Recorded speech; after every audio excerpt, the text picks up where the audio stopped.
Hi guys, Charlie here from FunkyVapes, and it's time for another funky review. Today we're finally going to take a look at some hardware, and it's going to be the HH.357 Hybrid Atomizer. Picked this up at Avid Vapor. It's a Cisco spec atomizer made by Hanna. You can check him out on YouTube. He has a bunch of tutorials. It's Hybrid Vapes. I'll put a link in the description. So what I'm going to do is I'm going to show you how I've been using it, how I've been maintaining it. It's basically going to be a reiteration of a few of the things in Hanna's video. I'm just going to compile it here for those of you who haven't checked it out. I suggest you check his out first. And we're going to see how it vapes and my thoughts about it. So, you all know it's a bridgeless 510. You can see the coil down in there. There's two little pieces of wick, and then it's surrounded by a stainless steel mesh.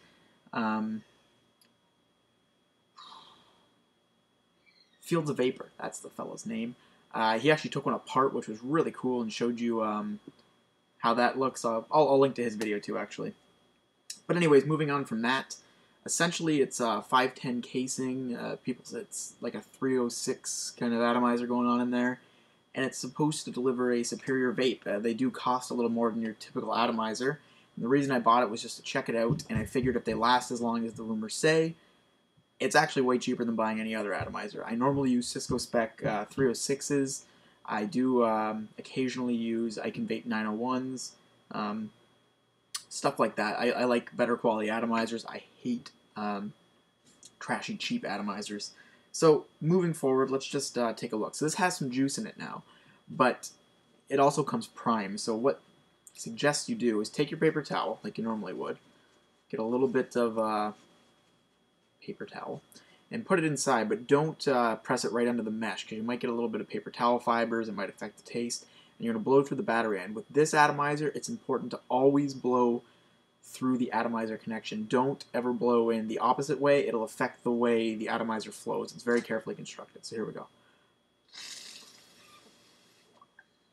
Oh, delicious juice going to waste. Here we go again.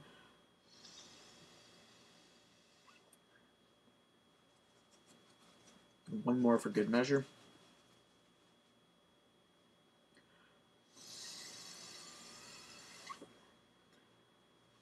So at this point, it's essentially dried out. The filler turns a lot lighter. I don't know if you can pick that up there.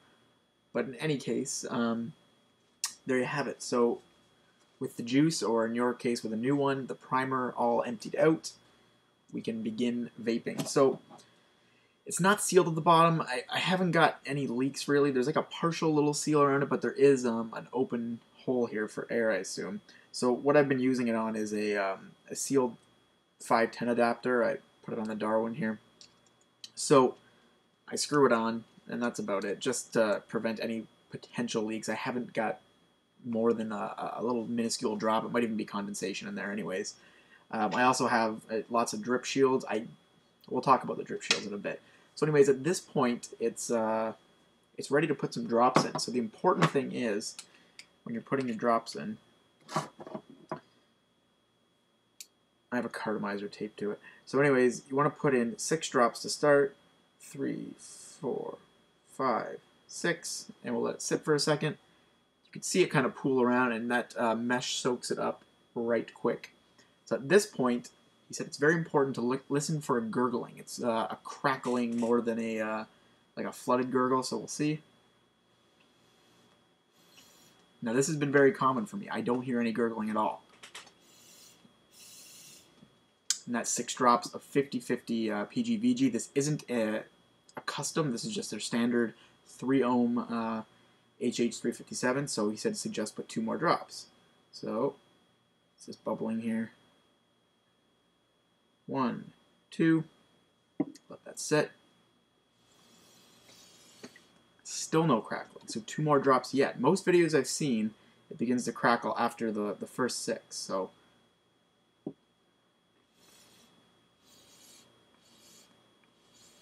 I'm getting a slight crackle after 10 drops, so I'm going to put in the 11th drop, and this should do it.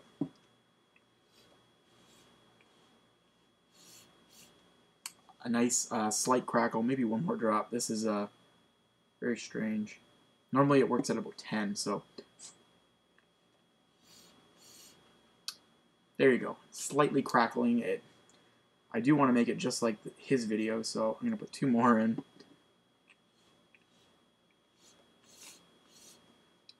There's a slight crackling. Toss on a drip tip and it's good to go.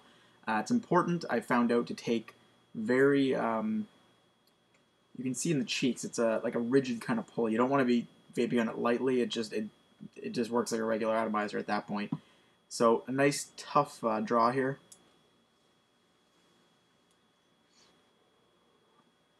Nice clouds. So this one is exactly 3 ohms, right on the nose, and I'm vaping at 10.2 watts, but I'm going to turn it up to 6 volts, and I'll explain that why later. There we go, 6 volts, 11.5 watts.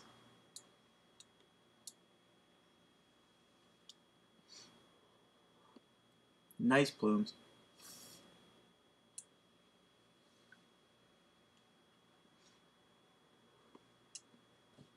It's actually a bit dry already, believe it or not. So 2 more drops.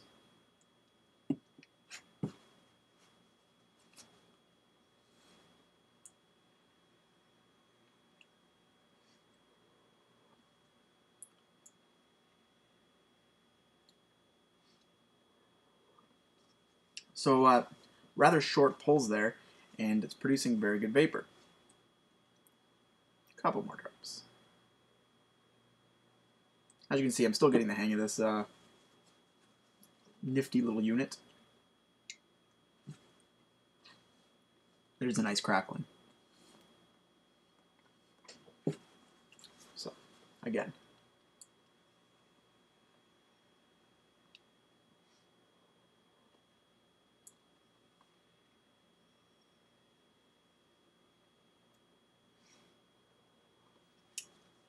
Very nice. So, little tiny bit of condensation actually, probably from all that dripping I just did. But overall, it does perform, to me, this one in particular, marginally better than most 510 atomizers I've used. Now, I still don't have it working as in Hanna's videos. Sorry. He's got it on this, the Helix. You gotta check it out. And this is a low resistance one, and he's just taking quick pulls, and there are tons of vapor coming out. And I'm not getting tons and tons, but certainly more than most 510s that I use.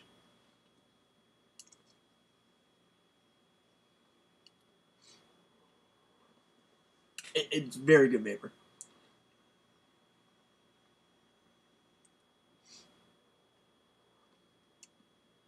Especially for a 50-50 juice. Now, that being said, the flavor is incredible. It's actually, there's a huge difference in my opinion flavor-wise. Not so much the vapor at this time yet, but this is, I'll follow up with it.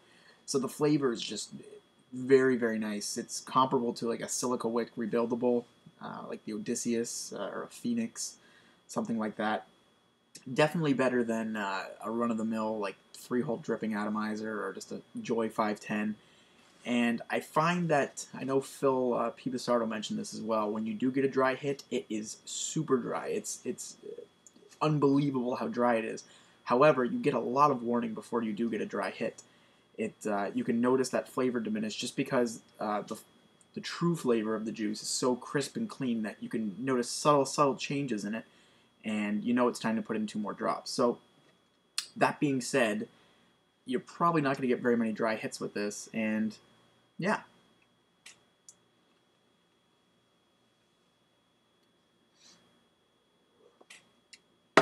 Good rip there. So another thing I've noticed is this is the short barrel version. It also comes in a long barrel configuration, which I'm going to pick one up. I'm getting tons of juice in my mouth. This is one of the longest drip tips I have at the moment. I have a few Ming ones too that are slightly longer, but it doesn't actually make that big of a difference. And I am getting a lot of juice in my mouth. It's not a huge thing for me. I used Genesis atomizers for a while, and I found those were very wet vapes as well. It's not too bad as long as you don't over suck on the thing, but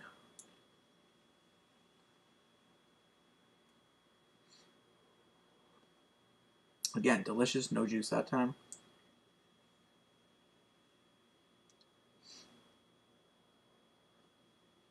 Performing really well.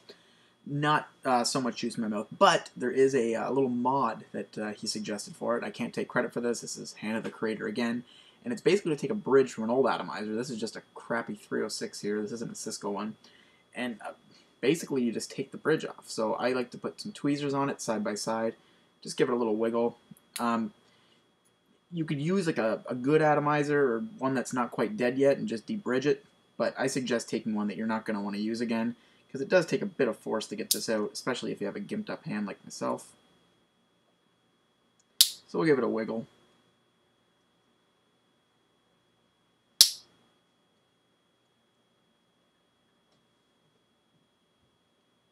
Just back and forth.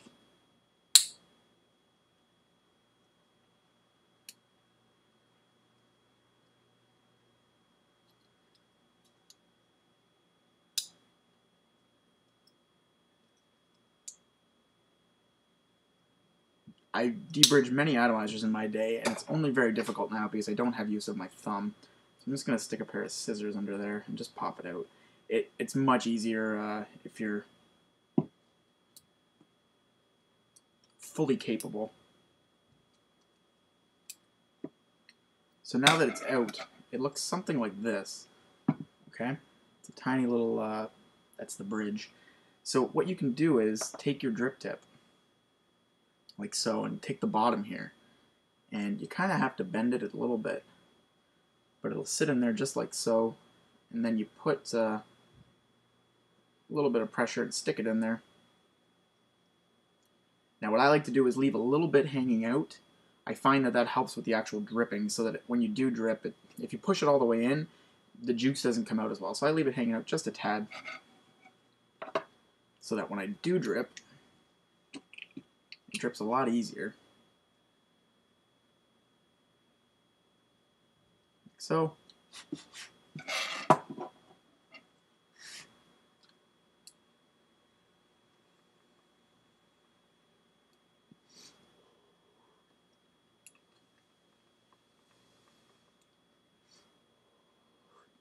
Wow, this is performing great now.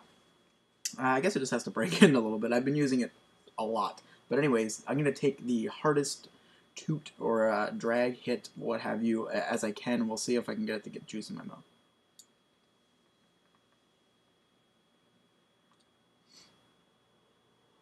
I swear to you, there's not a drop. I'm not puckering or wiping my lips off. The little mod, it works fantastic. Just put it in there, leave it hanging out just a tad, and it virtually eliminates, or it literally eliminates all juice coming into your mouth. Again, I'll go really hard on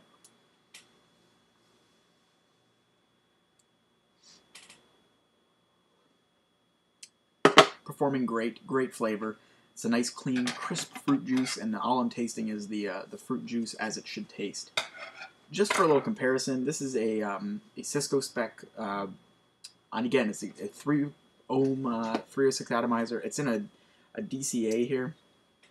The DCA really doesn't affect performance that much. You can push it in further or pull it out to play with the air control, but in actuality, it just acts as like a sealed drip tip adapter here. So it really won't affect the performance. I just want to show you the difference. So I'll take a nice good haul on this as well. Again, it's 50-50 juice. And it's at 6 volts. This is like a natural 6 volts with some stacked batteries.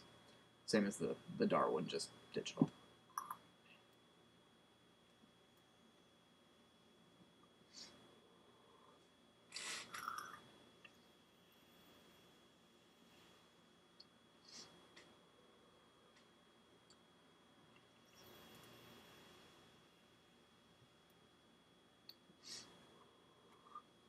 Nice vapor there, and again, just a comparison.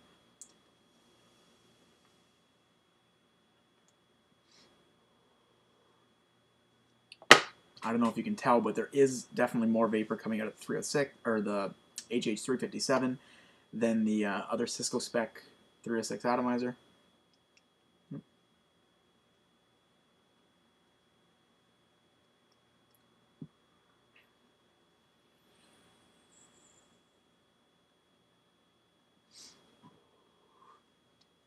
And the vapor's a little richer, a little more full, more moist, a little denser.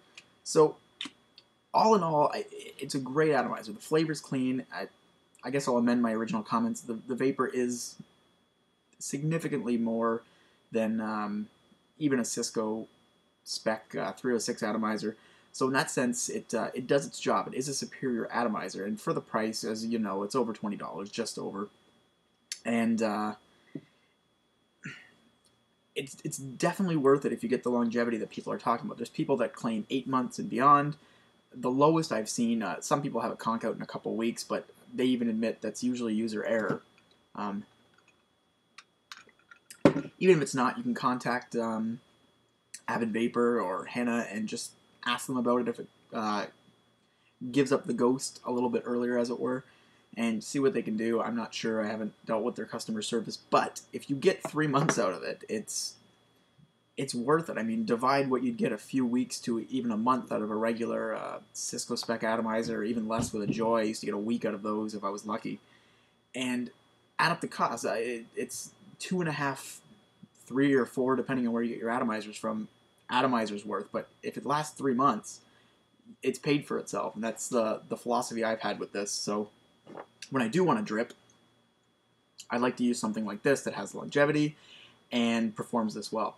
So the last thing is cleaning. I'm not going to go ahead and clean this for you, but Hanna does show exactly how he cleans his, and it's as simple as taking some pure grain alcohol, some high alcohol content vodka. If you're in Canada, it's pretty expensive to do that, so I just use isopropyl alcohol, and it works just fine in all my other atomizers, and it's as easy as soaking it for an arbitrary amount of time, whatever you feel is necessary. I like to use really clear juices, so it doesn't take very long for me. And then just take your atomizer, scoop up a bit of juice, let it drip through the hole, scoop it up, drip through, scoop it up, drip through, blow out the excess, always through the battery end, let it dry a bit. Keep it moist. You don't want the coils to be dry ever. Once it's nice and moist, take a couple vapes on it. That alcohol, most of it's going to be dried off anyways. You'll burn the rest off, and you're good to go again. So overall, I would definitely recommend this if you want to try out a nice dripping atomizer. It doesn't leak tons at all. That condensation, I've actually been looking at it. It's actually teeth marks. I have to use my teeth a lot to unscrew things, and I've actually put little tooth channels in this here, and it's not condensation, it's actually just my teeth. So I can claim again. I'll show you the connection here. And that is dry as a bone. Even though I put 12 drops to start, there is not a single drop of juice in that adapter. So I guess one last thing, we might as well make this an extra long 20-minute video, is the drip shield. I like using drip shields usually because I tend to over drip, especially when I'm at the bar or when other people are using my device. So this is a I guess a standard Empire Mods drip shield. I prefer these over the acrylic or the Chinese aluminum ones, and they're one of the best drip shields in my opinion. I like to slip it over, cover up that adapter. It helps if you have an adapter. It's necessary to have an adapter with the short barrel. With the long barrel, not so much maybe. It depends on the mod you use. So I have 2 extenders on here, so I just slip it over like so, and it does tighten up the draw rather significantly, but here's the vapor difference.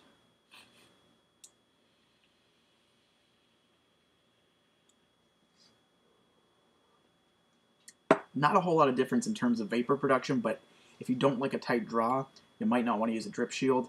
And again, I don't think it's entirely necessary. If you're careful, especially with this atomizer, it doesn't seem to leak. So here we are a couple days in, and I really like the atomizer. Again, if it keeps on performing as it does, has some longevity to it, I have no problem shelling out the money for a couple of these and keeping them in rotation. That's my review of the HH.357. Thank you for watching. Thank you for subscribing, and I'll catch you later.